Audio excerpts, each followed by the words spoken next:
Қайырлы күн достар, бүгін мен сіздермен өзімнің шакшуканы дайындаудағы рецептіммен бөлісетін боламын.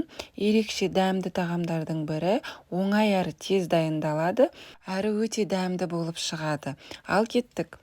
Ең алдымен қызып тұрған майға ұсақтап туралған пиязымызды қуырып аламыз.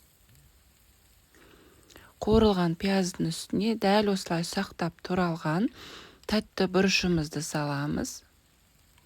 Және екеуін жақсылап қуырып аламыз.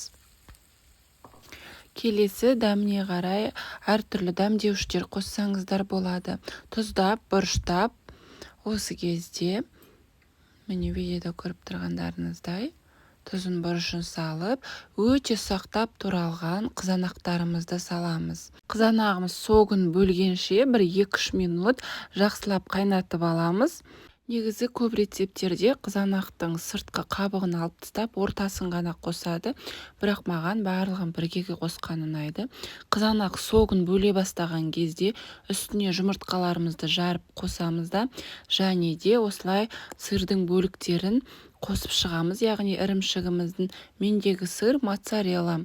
Ең баяу отта 3-4 минут пісіріп аласыздар. Міне біздің шакшукамыз осылай дәл видеодағындай болған кезде сіздердің шакшукаларыңыз дайын деген сөз. Үстіне ас көк сеуіп, осылай ұсынсаңыздар болады. Өте оңай әрі тез дайындалатын таңғы астардың бірі. Өзім өте жақсы көрем, және жиі таңғы асқа дайындап тұрамын. Видеоны соңына дейін қарасаңыз, лайк басуды ұмытпаңыз. Және қоңыраушаны басып, каналыма жазылуды да ұмытпаңыз. Ас болсын!